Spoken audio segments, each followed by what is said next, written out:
Hello student. आज हम लोग ऑपरेशनल एम्पलीफायर का एप्लीकेशन पार्ट देखेंगे।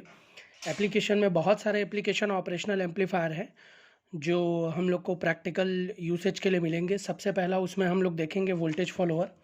वोल्टेज फॉलोअर का सर्किट डायग्राम मैंने यहाँ पे शो किया है।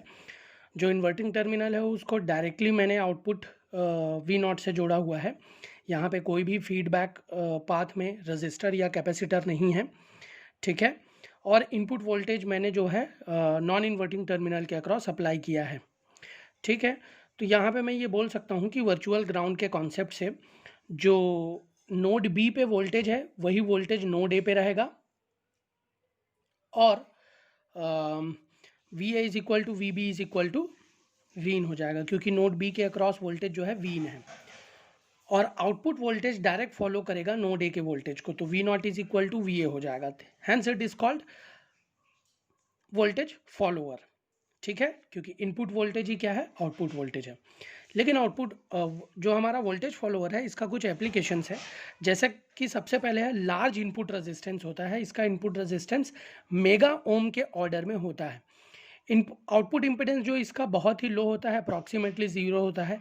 या प्रैक्टिकल एप्लीकेशन की बात करें या प्रैक्टिकल लाइफ की बात करें तो प्रैक्टिकल इम्प्लीमेंटेशन में इसका वैल्यू जो है 0 पॉइंट समथिंग कुछ हो सकता है। इसका बैंडविड्थ जो है बहुत ही लार्ज होता है, ठीक है।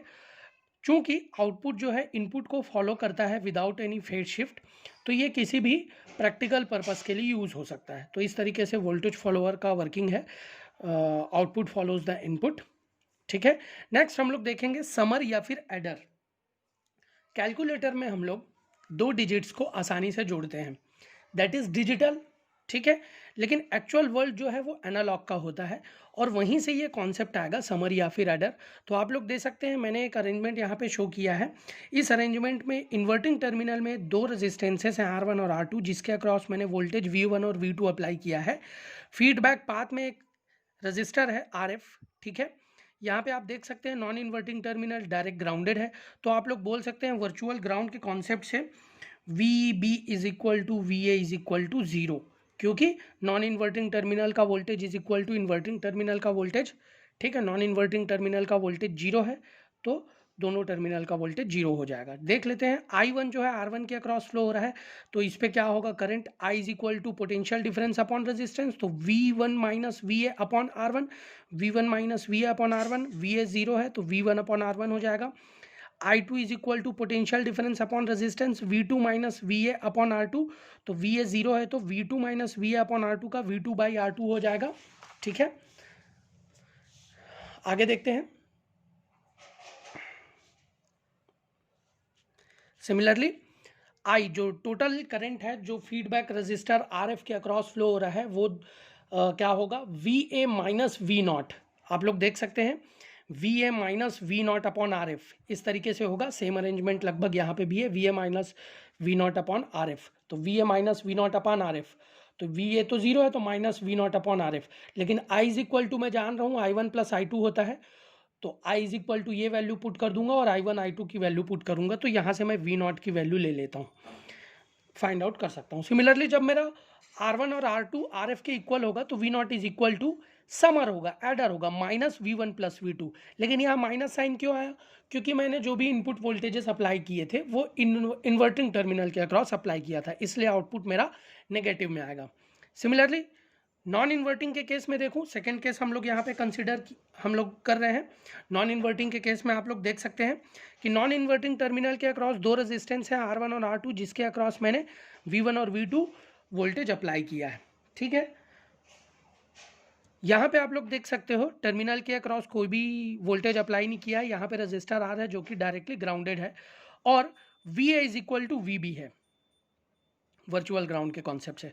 तो I1 और I2 potential difference upon resistance, potential difference upon resistance, ठीक है। और ये आई क्या हो जाएगा, V not minus V A upon RF, ठीक है। तो आप लोग देख सकते हैं यहाँ पे वी बी की वैल्यू सबसे पहले फाइंड आउट करना पड़ेगा मेरे को। तो वी बी की वैल्यू कैसे फाइंड आउट करूंगा, I1 plus I2 equal to zero, because summation of all the current at a node is equal to zero. तो ये दोनों करंट इस नोड पे एक्यूमुलेटर हैं तो दोनों का समेशन जीरो हो जाएगा। दोनों के वैल्यू को प्लस करके इक्वेट करूंगा 0, तो वी बी की वैल्यू यहाँ से निकाल लूँगा। ठीक है, आई इज इक्वल टू क्या हो जाएगा, ये total current I is equal to V not minus V A upon R F या V not minus V B upon R F. ठीक है, और V A is equal to V B है, तो मैं आई की वैल्यू डायरेक्ट पुट कर सकता हूँ, I is equal to V A upon R या फिर वी बी अपॉन आर। ये वाला I V A upon R और ये वी ए क्या है, वी बी है, तो वी बी बाई आर भी लिख सकता हूँ, सेम है। ये आई पोटेंशियल डिफरेंस अपॉन रेजिस्टेंस वही वाला है, तो ये आई इज इक्वल टू ये वाला ही। ठीक है, तो V B upon R is equal to ये वाली वैल्यू, ये वाली वैल्यू, ये दोनों को इक्वेट कर दिया, यहाँ से वी नॉट में निकाल लिया। क्लियर है। अब यहाँ से वी नॉट निकालने के बाद वी बी की वैल्यू को मैं पुट कर दिया और कंसीडर किया कि R one is equal to R two is equal to R is equal to R F. तो इस केस में V not equal to V one plus V two मेरा आ जाएगा। इस तरीके से इन्वर्टिंग और नॉन इन्वर्टिंग समर या फिर एडर हम लोगों ने यहाँ पे देखा और वोल्टेज फॉलोअर देखा। नेक्स्ट क्लास में हम लोग इंटीग्रेटर और डिफरेंशिएटर देखेंगे। कोई भी डाउट होने पर आप लोग मुझे कमेंट सेक्शन में पूछ सकते हैं।